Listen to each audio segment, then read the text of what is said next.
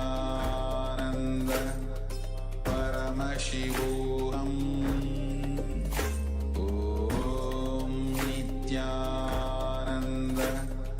Paramashivoham Om Nityananda Paramashivoham Om Nityananda Paramashivoham Om Nitya. Yes, you can relax now. Slowly, very slowly, remove your eye bands and take a moment and share with us what was revealed to you in your third eye.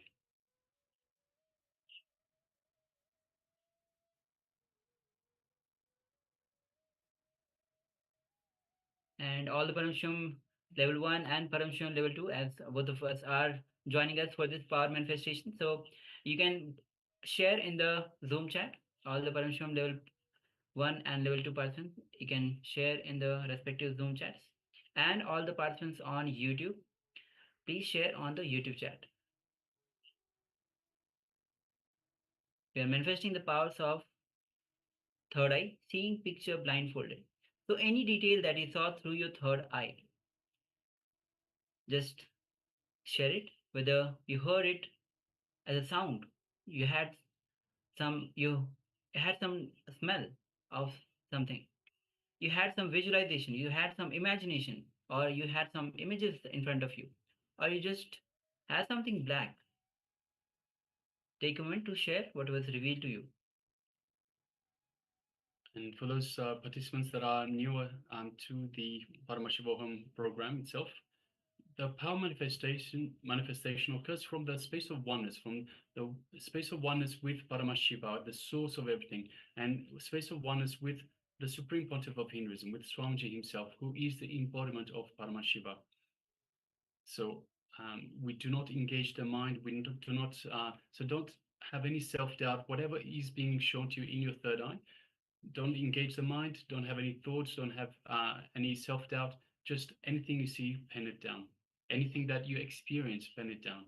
So as was just mentioned, it doesn't matter how it comes. It can come as a vision. It can come as just a flash of knowing that something is there. It could come as a smell, a sound, a taste, anything at all that you experience. Any piece of information that is there that shouldn't be there, that has no other reason for being there except divine vision. So please take a moment and let us know what was revealed, what was experienced by yourself in this power manifestation. Yes. And as the power starts from oneness, more and more you are in the restful awareness. When you drop your logic, when you drop your self-doubt, when whether I will be able to manifest, I will not be able to manifest, when you surrender to Swamiji with a deep gratitude, you enter into the space of oneness and you manifest powers of Paramashiva. So already we have received many of the sharings. We have from Zhu Weeping, green pen. Marudi says white, red, orange. Yes, thank you very much for sharing. We have Ma Ananda Agora Rupini that shares coffee, orange, green grass, mountains, and rivers. Yes, thank you very much for sharing, Ma. Yes. Ma Agama Priya says Durga, yellow, black. Thank you, Ma, for sharing. And we have Ma Swilang Nitya Shanta Yogmai says circle, green, and white. Okay, thank you, Ma, for sharing. Yes, thank you all for sharing. Now, shortly we'll be moving on to the verification stage. If you still want to share, you can still go ahead. And we'll be we'll be addressing the sharings in a moment. Right now, we are displaying the image that we displayed for you earlier. It looks like a very beautiful river, some town in between the mountains, in a valley, in a river valley in between the mountains. Looks like a very, very beautiful scene. So we have lots of trees, we have the water, we have some bridges, we have lots of buildings. You can see in the background some ice-capped mountains, snow on the mountains. So yes, a very nice image throughout.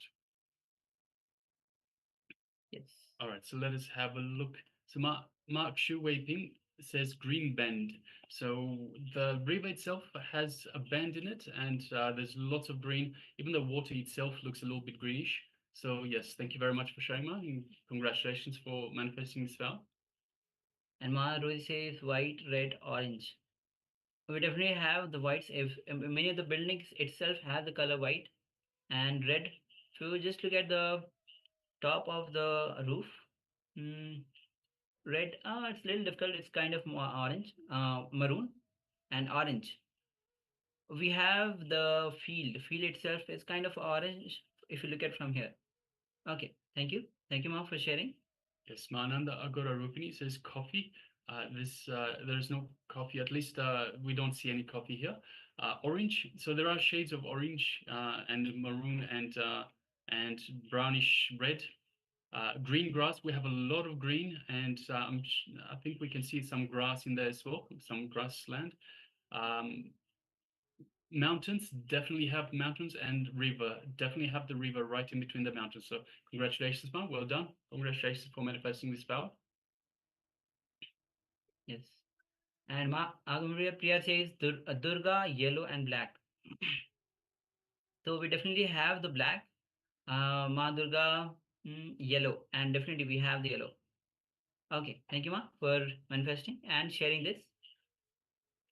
So we have a question from Chansh Sachojata Shivam. How to differentiate the vision from your own imagination? So whenever a vision comes, it comes as a flash. It comes just something that, as I mentioned just earlier, it comes as something that, a piece of information, a piece of information that shouldn't logically be there. Imagination usually gets developed. It gets you start thinking about one thing, then another thing, and you start building the imagination. So you'll find that you are a lot more involved in the imagination. When it comes as a vision, it will be just a flash of information. Yes. So with this, let's get ready for the second round of the power manifestation.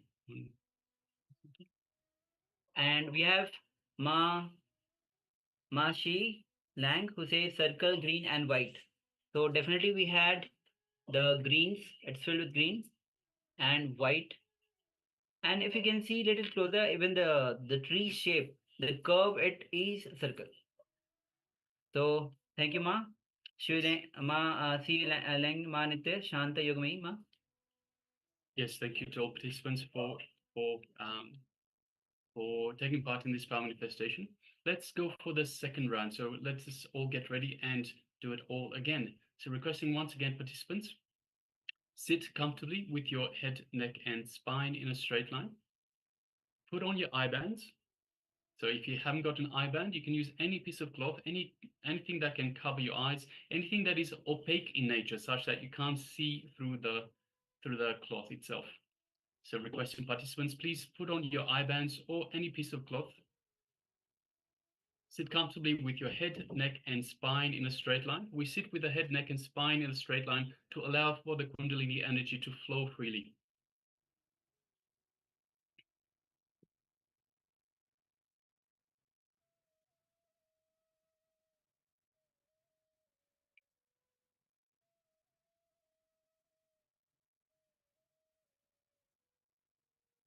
So just waiting on some of the participants to put on the eye bands. So requesting everyone, please put on your eye bands. And it's important to have some sort of eye covering, eye band, or whatever you might be using, because during the power manifestation, your mind will play tricks on you. You might want might be tempted to open your eyes, and when you open your eyes, you'll see the image itself. So then then you'll be wondering, am I really manifesting this power, or am I just because I've seen it, I know what it is. So requesting all participants, please make sure you cover your eyes with a piece of cloth, whether eye covering or any piece of cloth. as opposed to just closing your eyes. All right, so now let us remove all thoughts, just unclutch from all thoughts, all imaginations, all labels or titles. Unclutch from the ego and just connect to Swamiji in your inner space. Invoke Swamiji in your inner space in the Ananda Gandha region, which is just below your heart center. Feel Swamiji's love, compassion, his infinite wisdom, infinite grace. And feel his superconscious energy flowing throughout your entire body, reaching out to every corner of your body, every cell. Now let us move our attention to the third eye, in between the eyebrows, just in the brow center, the Anya chakra or the third eye. And let us connect to Swamiji in our third eye.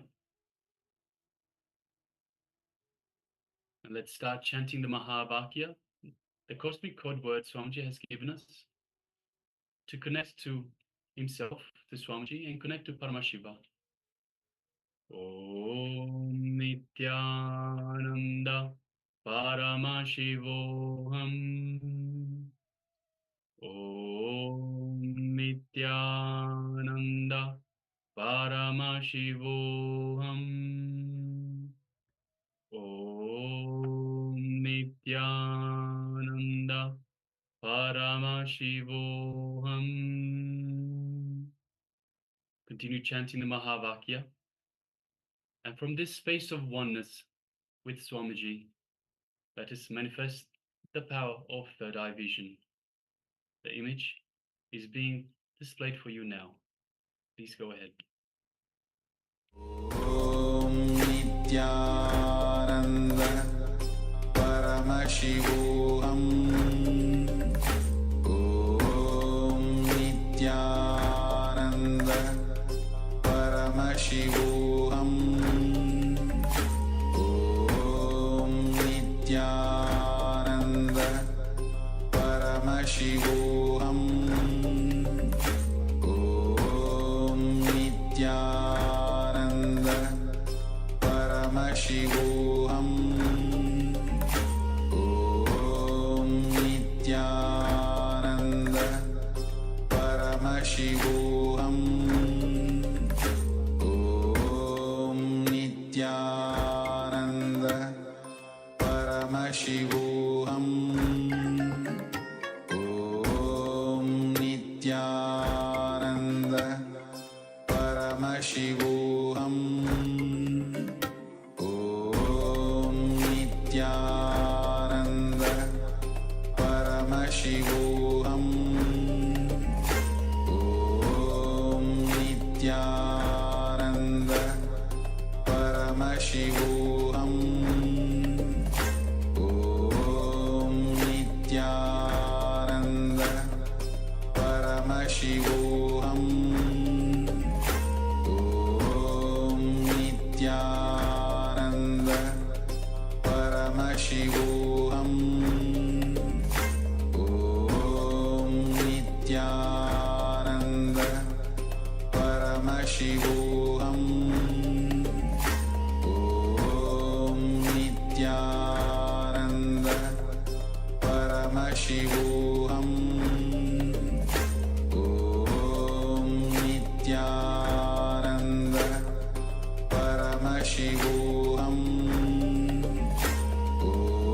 Om Nityananda Paramashivoham. Om Nityananda Paramashivoham. Om Nityananda Paramashivoham. Om Nityananda Paramashivoham. Om Nityananda Paramashivoham.